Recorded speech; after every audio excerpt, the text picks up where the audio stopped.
बिस्मिल्लाहिर्रहमानिर्रहीम। अस्सलाम वालेकुम क्लास। लास्ट लेक्चर के अंदर हमने डिस्कशन हम कर रहे थे about Wilcoxon rank signed rank test के बारे में, और उसमें मैंने आपको बताया था कि हमारे पास दो तरह के टेस्ट जो हैं, ये दो तरह के डाटा या दो तरह की क्यूरीज जो हैं उसके अंदर आ सकती हैं।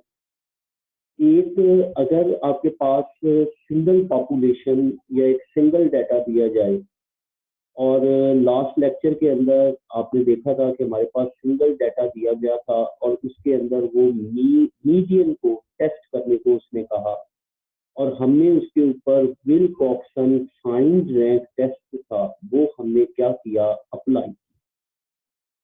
और अप्लाई करने के बाद हमने अपने मीडियन की वैलिडिटी जो थी उसको क्या कर दिया, टेस्ट कर।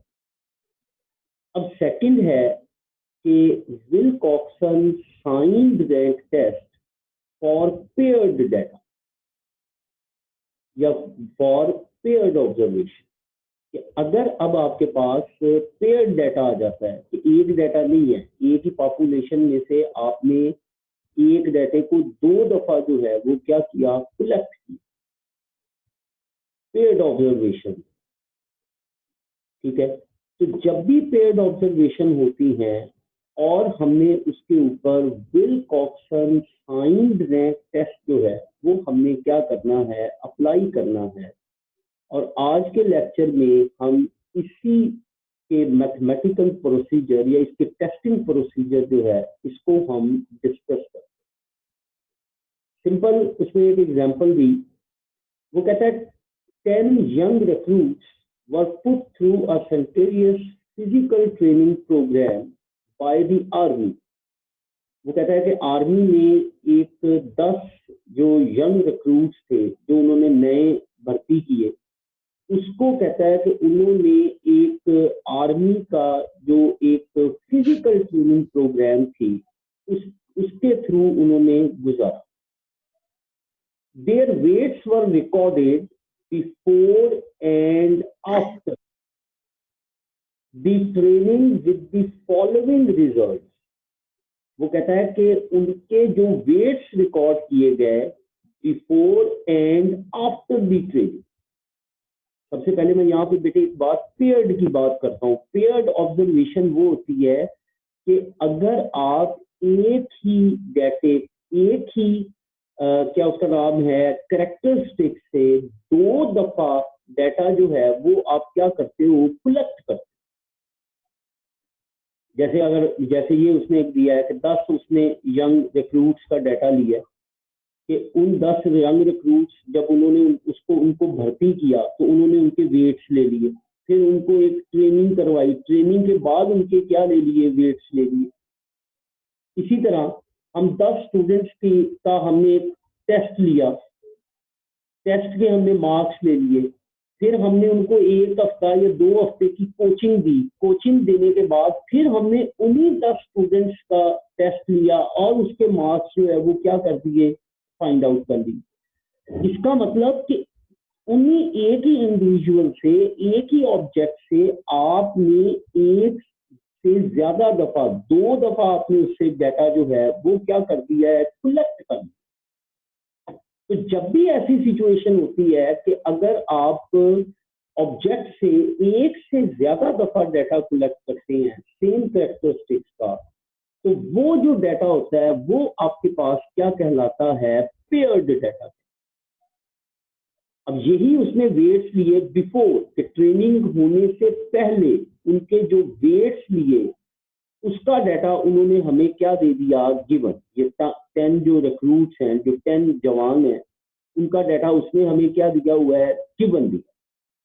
फिर ट्रेनिंग के बाद, वेट आफ्टर द ट्रेनिंग, जब उनको ट्रेनिंग से गुजारा और ट्रेनिंग से गुजारने के बाद फिर उनके वेट्स लिए, और ये आफ्टर दी ट्रेनिंग उनके 10 जो रिक्रूट्स हैं उनका उसने क्या ले लिया, डाटा। अब वो कहता है use the Wilcoxon signed rank statistics to test the hypothesis that the programme effects average weight of recruits. वो कहता है कि जो प्रोग्राम है, जो हमने ट्रेनिंग दी है, उसने इफेक्ट किया है किसके ऊपर? एवरेज वेट के ऊपर। रिक्रूट्स की एवरेज वेट के ऊपर आपका जो फिजिकल ट्रेनिंग प्रोग्राम है उसकी एवरेज ने क्या किया है? इफेक्ट किया है। हमने इस स्टेटमेंट को हमने क्या करना है? टेस्ट करना। और विल्कॉक्सन साइन रैंक स्टैटिस्टिक्स आपने क्या करना है? यूज करना। अब हम इसके ऊपर विल्कॉक्सन क्यों यूज करेंगे? क्योंकि हमारे पास दो डेटा दिए हैं, उसने कहीं पर भी स्टेटमेंट के अंदर नॉर्मेलिटी की कंडीशन जो है, नॉर्मेलिटी की अजम्पशन जो है वो इम्पोज नहीं की। ना ही उसने कोई अजम्पशन में हमारे पास बताया है कि हमारे जो वेरिएंसेस जो हैं वो हमारे क्या हैं? नोन है, या वेरिएंसेस हमारे क्या हैं? सेम है, या पॉपुलेशन हमारी क्या है? नॉर्मल है।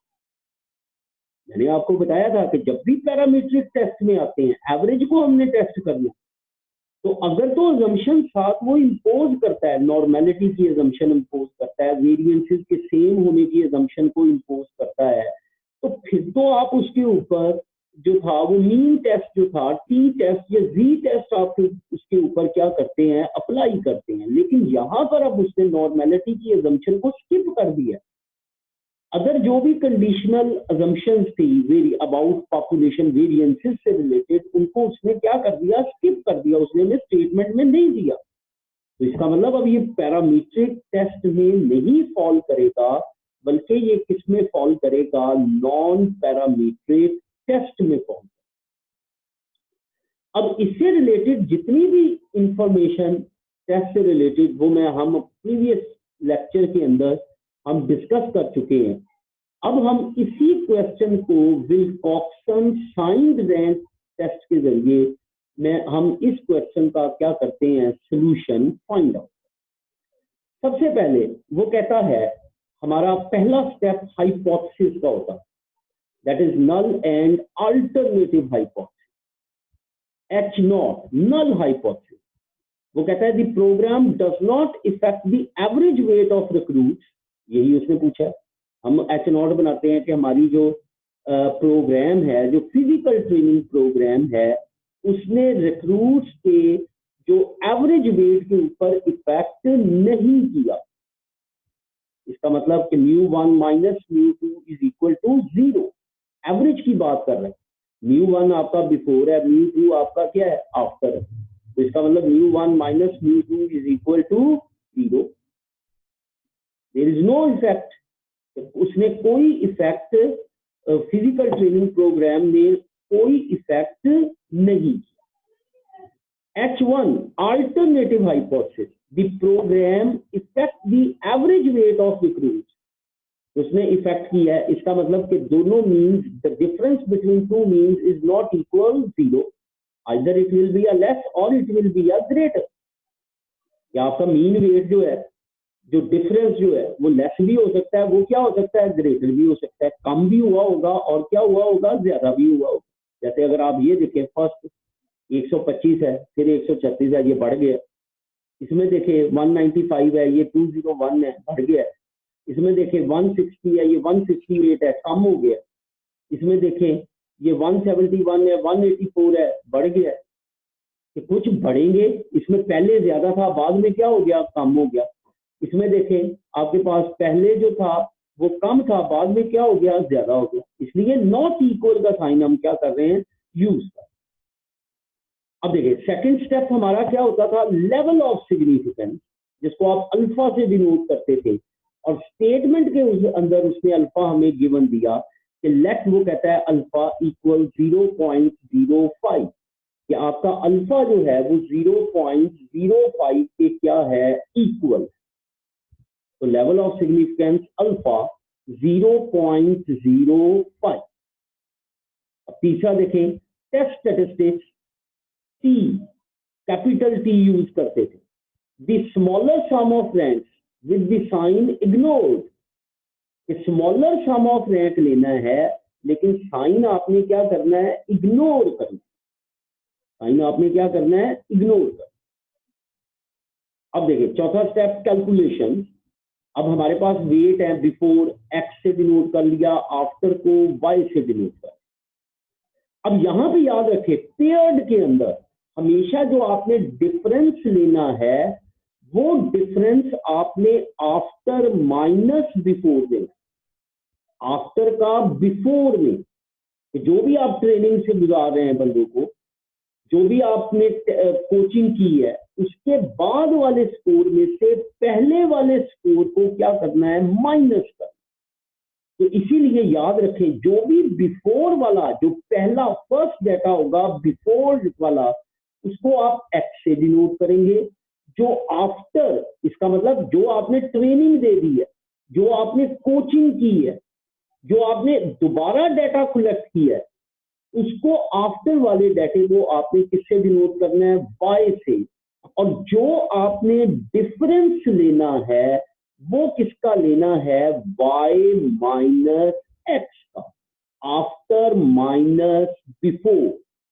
ये पॉइंट यहां पे हमेशा याद रखें, पेयर्ड में जब भी डिफरेंस लेना है वो आपने डिफरेंस लेना है आफ्टर माइनस बिफोर, और डिफरेंस को विद साइन लिखना है। मैंने याद हो बताया था 126 माइनस 125 11 आ गया, 201 माइनस 195 6 आ गया, 158 माइनस 160 माइनस 2 आ गया, 184 माइनस 171 13 आ गया, 145 माइनस 145 आ गया, 195 माइनस 201 माइनस 6 आ गया, 175 माइनस 175 आ गया, 190 माइनस 176 14 आ गया, 190 माइनस 195 माइनस 5 आ गया, 145 माइनस 139 प्लस 6 आ।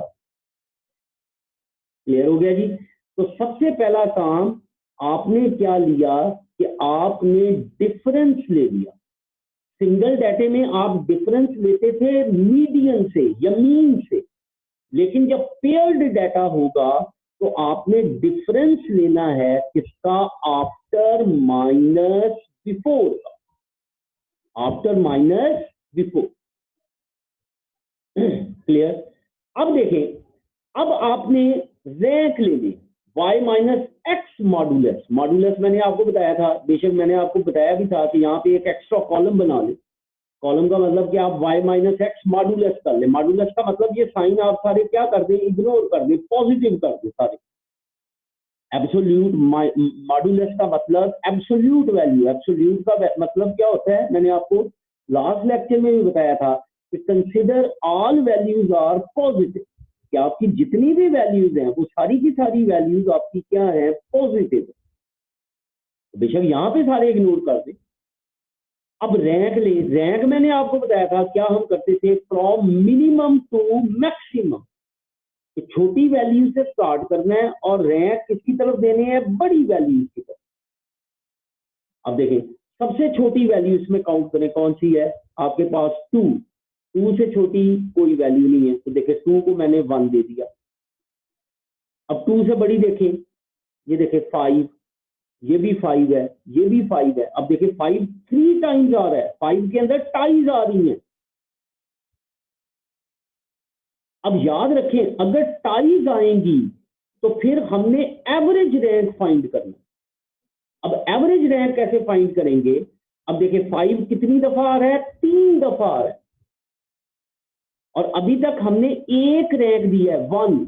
अब अगर मैं इस 5 को 2 कहता हूं, इसको 3 कहता हूं, इसको 4 कहता हूं, ये देखिए ये 5 है, ये 2 पे है, ये इसका रैंक 3 है, इसका रैंक 4 है।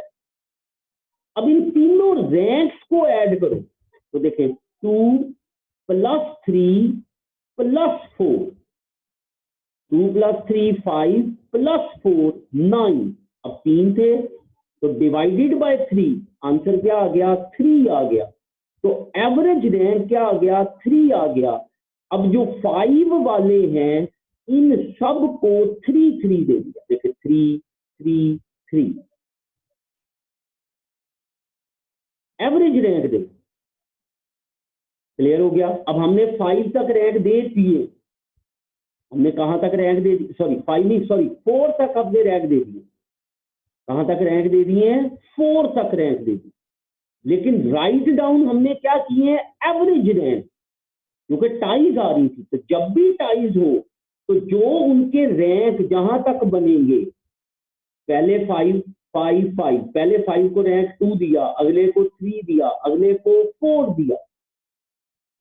तो अब इन तीनों रैंक्स को ऐड करके 3 पे क्या कर दो, डिवाइड, तो एवरेज रैंक 3 आया। तो 5 को क्या दे दिया, 3 दे। अब 5 से बड़ा देखो 6। अब देखिए 6 में भी टाई आ रही है, 1 2 3, 6 3 टाइम्स आ रहा है। अब इस 6 को अगर मैं 5 देता हूं, इसको क्या दूंगा 6, इसको क्या दूंगा 7, क्योंकि 4 तक तो हम रैंक दे चुके हैं। देखो 5 6 7, अब इन तीनों को ऐड करो, 5 + 6 11, 11 + 7 कितना आया, 18, 18 divided by 3, average low, 18 divided by 3, तो आंसर क्या आ गया 6। तो इसका मतलब हर 6, जहां जहां 6 होगा मैं रैंक में उसको क्या नंबर दूंगा, 6 नंबर। क्या नंबर दूंगा, 6 नंबर। अब देखिए, अब 6 से बड़ा, अब आप 6 से बड़ा ढूंढे, 11 है, इसको मैंने 8 नंबर दे दिया। 11 से बड़ा 13 है, 9 नंबर दे दिया। 13 से बड़ा 14 है, मैंने 10 नंबर। तो 1 से लेकर 10 तक मैंने सब को क्या दे दिए बेटे, रैंक्स में। तो याद रखें, अगर रैंक्स में अगर वैल्यूज में टाइज आ जाती हैं, एक से ज्यादा वैल्यूज सेम वैल्यूज आ जाती हैं, तो आपने उनको कंटिन्यूअसली रैंक करते जाना है। लेकिन उन जो जब लिखना है तो उन रैंक की आपने क्या लेनी है, एवरेज लेनी। जैसे 5 को हमने दिया था 2 3 4, तो इन तीनों रैंक्स को ऐड करो, 2 + 3 + 4, 9 डिवाइडेड बाय 3। तो देखिए 5, हर 5 को मैंने 3 नंबर दिए। फिर 6 भी 3 टाइम्स आया था, 5 6 7, रैंक दिए पहले 5 6 7, तो 5 + 6 11 + 7 18 डिवाइडेड बाय 3 6 आया। तो हर 6 को मैंने 6 रैंक दी। अब 6 से बड़ा 11 है, 8 नंबर दे दिया। 13 है, 9 नंबर दे दिया। 14 है, 10 नंबर। ये अब हमारे पास क्या आ गए बेटे, रैंक। क्लियर हो गया। अब अगला काम वही, फाइंड रैंक, पॉजिटिव और नेगेटिव। अब वो पहला, ये आपके रैंक है, रैंक ये लेने हैं, साइन ये डिफरेंस वाला लेना है। देखिए 8 का साइन प्लस है तो पॉजिटिव में आ गया। 6 का साइन देखे प्लस है, पॉजिटिव में आ गया। 1 का साइन माइनस है, नेगेटिव में आ गया। 9 का साइन प्लस है, पॉजिटिव में आ गया। 3 का साइन प्लस है, पॉजिटिव में आ गया। 6 का साइन माइनस है, नेगेटिव में आ गया। 3 का साइन प्लस है, पॉजिटिव में आ गया। 10 का साइन प्लस है, पॉजिटिव में आ गया। 3 का साइन माइनस है, माइनस में आ गया। 6 का साइन प्लस है, प्लस में। तो प्लस वाले पॉजिटिव में ले लिए, नेगेटिव वाले माइनस वाले हमने किसमें लिख लिए, नेगेटिव। अब पॉजिटिव का भी सम कर लें और नेगेटिव रैंक्स का भी क्या कर लें, सम कर लें। तो ये 45, ये -10। अब टी हमारा क्या होता था, स्मॉलर। कैपिटल टी हमारा क्या होता था, स्मॉलर होता। विद इग्नोर्ड था, साइन को इग्नोर करना। तो टी की वैल्यू हमारे पास अब क्या आ गई, 10 होगी। टी की वैल्यू हमारे पास क्या होगी, 10, ये 10।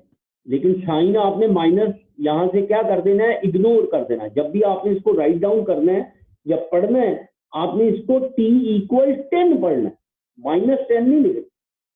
क्योंकि अगर आपको याद हो, ये देखें, smaller sum of ranks with the sign ignore, sign को क्या करना है, इग्नोर कर। क्लियर। अब क्रिटिकल रीजन में चलते हैं। अब क्रिटिकल रीजन में सबसे पहले देखें, H1 नॉट इक्वल, इसका मतलब 2 टेल। नॉट इक्वल है तो फिर क्या होगा, 2 टेल। दूसरा अल्फा 0.05, एन रैंक्स में देखें, कोई जीरो किसी को इग्नोर तो नहीं किया, नहीं, क्योंकि याद हो मैंने बताया था अगर जीरो सम डिफरेंस होगा तो उसको इग्नोर करना है रैंक में। तो देखें हमारे पास, इसको काउंट कर लें, 1 2 3 4 5 6 7 8 9 10। इसका मतलब एन हमारा 10 है, अल्फा हमारा 0.05 है, और टेस्ट हमारा कौन सा है बेटे, 2 टेल। टेस्ट हमारा कौन सा है, 2 टेल। दोबारा सुन देख लें, पहले H1 में गए, not equal, 2 tail, alpha 0.05, N rank को काउंट करें, 1 2 3 4 5 6 7 8 9 एंड 10। क्योंकि मैंने आपको बताया था अगर जीरो होगा तो उसके रैंक को इग्नोर करते हैं और वो एन में शामिल नहीं होता। अब देखें, अब क्रिटिकल वैल्यू, ये वही टेबल आ गया आपके पास, क्रिटिकल वैल्यू। अब सबसे पहले देखें 2 टेल, टेस्ट हमारा कौन सा था, 2 टेल, ये देखें 2 टेल टेस्ट लिखा हुआ है। अल्फा हमारा क्या था, 0.05, ये 0.05 में आ गया। एन हमारा क्या, अब इसमें एन देखो, एन हमारा 10 था, तो ये देखें 10,